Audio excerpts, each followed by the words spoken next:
that organizations like the Southern Poverty Law Center, in creating hate maps in which they target the Family Research Council, a decade ago resulting in an individual shooting it up and a security guard getting shot right here in D.C. Or Charlie Kirk's organization, TPUSA, being put on that same map with the target being put on their backs. Antifa, known to be radicalized and engaging in terrorist activities, which the president recognized just yesterday, I believe rightfully.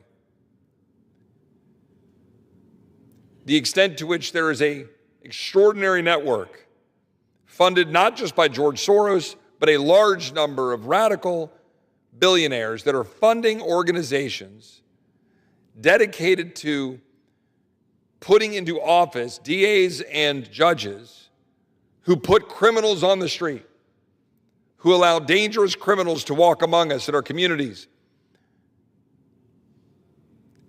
on trains in Charlotte, North Carolina,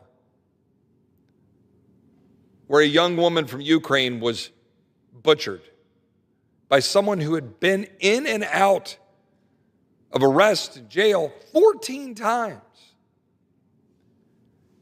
It's not just an accident. It's not just one random DA or Chip Roy goes to war. That's right. He just tore into the radical left for unleashing crime rings, empowering border cartels, and betraying the American people. And trust me, you don't want to miss this breakdown. Stick with me, hit that like button and subscribe right now to Right Focus so we keep exposing the truth they're desperate to silence. And I said, he asked if that was formally known in public, and I said yes. He said, he's gone. I'm sorry, buddy.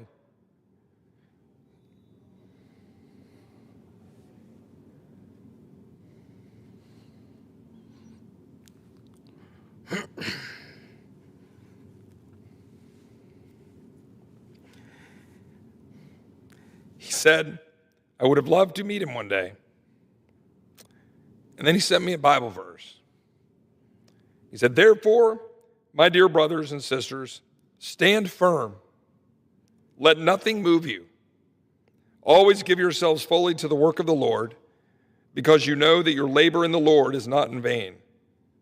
1 Corinthians 15:58. Well, thank goodness his mama's doing something right. A lot of people have asked me why one of my first reactions in light of all of this was to raise the prospect of an organized radical left that has been fomenting the targeting of people that I care about, people like Charlie Kirk, people like the Family Research Council, targeting families and communities and our way of life. Chip, why would you do that? Aren't you just sowing more division in calling for a select committee to investigate the organized effort of the radical left? I actually think it's the opposite of that. I started this talking about the need to pursue truth. Our job in Congress, in part, is oversight and investigation and pursuing truth and exposing it to the American people. It is a problem that organizations like the Southern Poverty Law Center, in creating hate maps in which they target the Family Research Council, a decade ago resulting in an individual shooting it up and a security guard getting shot right here in D.C. Or Charlie Kirk's organization, TPUSA, being put on that same map with the target being put on their backs. Antifa, known to be radicalized and engaging in terrorist activities, which the president recognized just yesterday, I believe rightfully. The extent to which there is an extraordinary network funded not just by George Soros, but a large number of radical billionaires that are funding organizations dedicated to putting into office DAs and judges who put criminals on the street, who allow dangerous criminals to walk among us in our communities, on trains in Charlotte, North Carolina, where a young woman from Ukraine was butchered by someone who had been in and out of arrest and jail 14 times. It's not just an accident. It's not just one random DA or judge or, oh, George Soros funded one election. It is a coordinated effort to put DAs and judges and other law enforcement officials into places in communities, including in the communities I represent in Austin and San Antonio and throughout Texas, purposely, to then have organizations like the Wren Collective, which is now known through reporting just this week from the Law Enforcement Legal Defense Fund, putting out the known networks where they're going in and telling these DAs and prosecutors precisely what to do, precisely how to get people back on the streets sooner or not prosecute them at all. The result of this is that dangerous individuals are walking among us and hurting our loved ones, which is a direct threat to the security of our nation. So yes, I think we should investigate that. Yes, I think we should get to the bottom of that. Yes, I want to know how those dollars are flowing. Yes, I want to know why the people of San Antonio have to be turned upside down, or the people of Charlotte, North Carolina have to be turned upside down because a radical group of billionaires are funding organizations that are funding these people to be put on our streets. How about our borders? Should we not know the flow of the dollars of the coordinated network through the United Nations and through international organizations and through supposedly religious organizations, or the 250 organizations that our friends at the Center for Immigration Studies put out, demonstrating the network that was responsible for dumping millions of people into our communities, including violent gang members from around the world, that resulted in the death of Americans. Americans like Jocelyn Nungare, Americans like Laken Riley, Americans like Rachel Marin, and I could go down the list of people who were killed, abused, assaulted, harmed, because a radical group of leftists decided that open borders for their political purposes was more important than your safety and security as Americans. So yes, I think we should have a select committee or an organized effort among the Judiciary Committee and the Oversight Committee to expose this network, to expose the funders, to expose the people that are doing this purposely to undermine your security as a nation. Yes, we should know that. And the only question is, why aren't every single representative in this body standing up and saying, yes, I agree?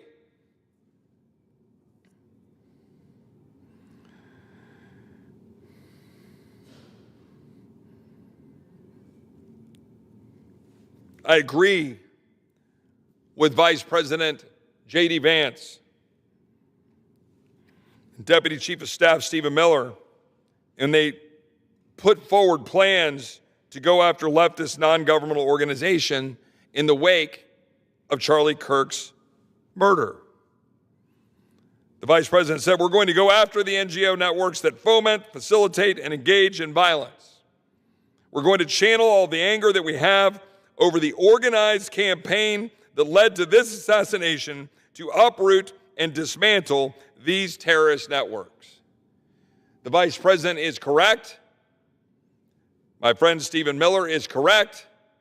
The President is correct to be declaring Antifa a terrorist organization.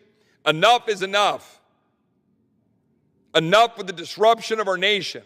And for those that say this is somehow clamping down on speech, wrong. You can say virtually anything you want to say in this country.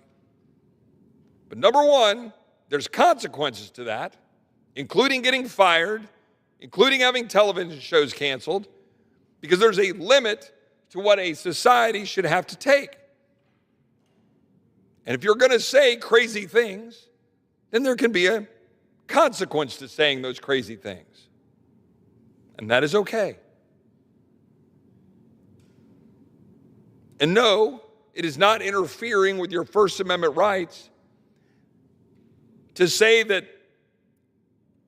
you cannot engage in effectively conspiracy to foment violence,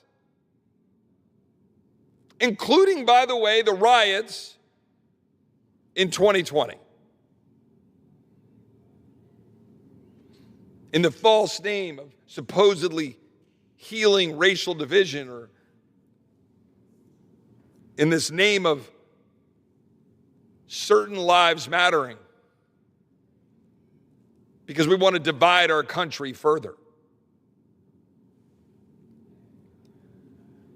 Organizations funded for a specific purpose to create instability and to undermine our way of life and our freedoms, those should be investigated. Left-wing groups that are providing material support to that kind of violence should be investigated. I say, well, Chip, why just left-wing groups? Why not right-wing groups? Well, fine. Go look at any groups fomenting said violence. But all I know is in the wake of Charlie Kirk getting shot, I didn't see the streets around this country burning. I didn't see people's businesses and livelihoods getting looted and destroyed and burned from Minneapolis to California to our nation's capital. I didn't see statues getting toppled and tossed into water. I didn't see spray painting and destruction of public monuments and statues. What I saw was prayer. What I saw was people coming together in defense of their collective belief in God and their belief in this country, but willing to not just say, we need unity for the sake of it. I'm tired of that. I'm tired of this nonsense where we say, come together, we must unite. We need unity. Unity for what? Unity under what? Unity under a constitution, under a flag, and under God. Yes. In defense of a country with shared values. Yes. Not unity for the sake of it. Not turning the other cheek to a lawless bunch of organizations designed to take down and destroy our way of life in our country, to undermine our faith, undermine our country, undermine our freedoms. Because that's what we see. And you have to be blind to ignore it. And you have to be willful in that blindness, to ignore the conspiracy and the coordination to dismantle so much of what made this country great, to target institutions of faith, to target people for their conservative views and beliefs, to destabilize our society, to put criminals on the streets, to import people from around the world with criminal backgrounds and gang members for your own crass political purposes, to try to pack your districts and to try to expand your voter base.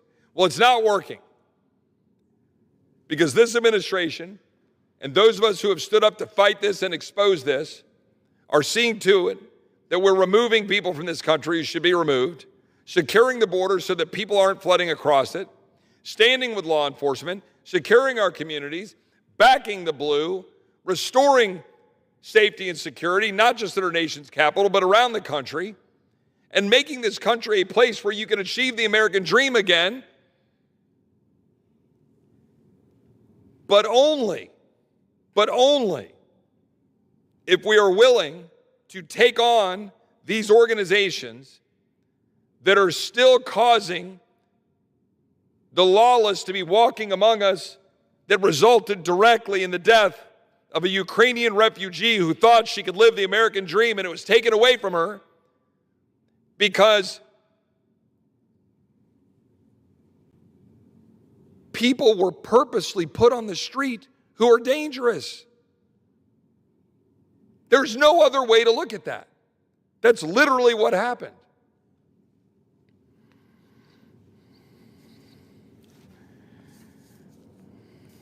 I know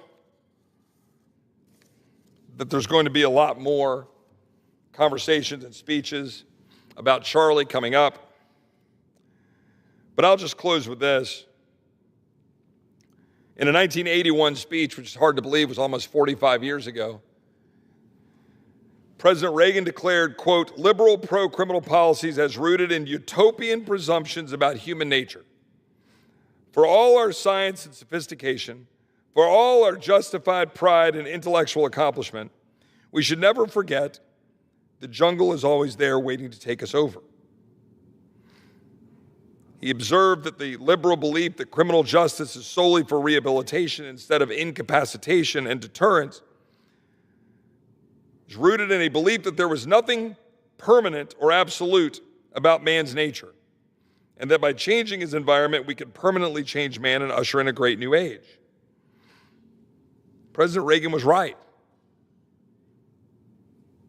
There is a place appropriately for forgiveness and rehabilitation, but there is not a place for allowing the rampant, lawless, and dangerous to be walking among our families and our communities, and our borders to be wide open, to endanger our societies for this crazy notion of some utopian nonsense, or worse yet, a purposeful use of this tool for political purposes.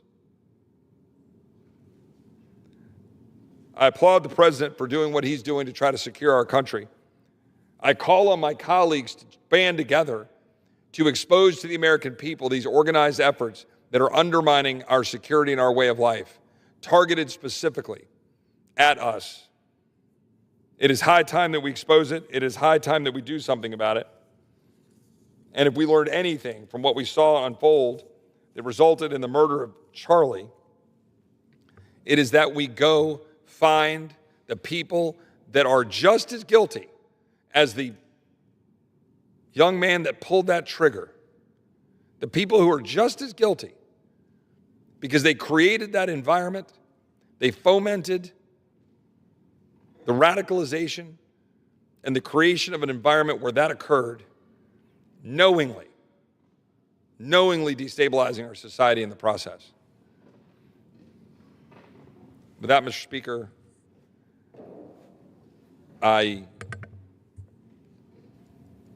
if my colleagues are ready, whoever's next. This is Right Focus, and tonight we're diving into Chip Roy's powerful takedown of the radical left's chaos machine, because what he just laid out should have every American paying attention. While you're watching, make sure you subscribe and keep this message alive. We need voices like yours pushing back. Chip Roy has drawn a line in the sand. He called out the corruption, the open borders disaster, and the criminal enterprises that are flowing like a river straight into towns across this country. And he's not wrong. When you open the border, you don't get compassion, you get cartels, fentanyl, trafficking, murder. And Democrats know this. They've seen the numbers. They've seen the damage. They don't care. While the radical left shields criminals and floods our cities with lawlessness, Chip Roy is standing up and saying what every honest American already knows: this is intentional. If you're watching this, make sure you subscribe to Right Focus so we keep bringing the truth that corporate media buries. He laid out how crime networks are operating freely under Democrat policies. Cities like New York, Chicago, and LA have become playgrounds for violent repeat offenders because weak politicians care more about feelings than public safety. Meanwhile, innocent Americans pay the price, always. The left calls that justice. Chip Roy calls it betrayal, and I agree. Not only are they importing crime, they are waging war on faith. Think about that. Churches targeted, Christians mocked, religious liberty trampled, all while the same people bend over backward to defend criminals and foreign nationals. If that doesn't tell you where their priorities are, nothing will. This country was built on faith, family, and freedom, and the radical left wants all three destroyed. If you stand with us, hit that subscribe button and stay in this fight. Chip Roy's message is simple: America is under attack, not from the outside, but from its own government. They are turning our borders into a joke, handing out benefits to illegal migrants while our veterans sleep on concrete. They're allowing gangs to expand, drugs to pour in, cartels to get rich, and they call it compassion. It's not compassion. It's treason. And let's talk about the economy. These same politicians pretend to care about working families while shutting down American energy, killing jobs, and making us dependent on foreign dictators. They would rather bow to eco-radicals and globalist elites than put American workers first. Chip Roy is one of the few willing to say it plainly. This fight isn't for the faint of heart. And that's why you must subscribe right here to Right Focus, because big tech and big government do not want this message out. They hate that regular Americans are waking up. They hate that you and I refuse to back down. Chip Roy didn't just make a speech, he declared war on the machine destroying this country from within.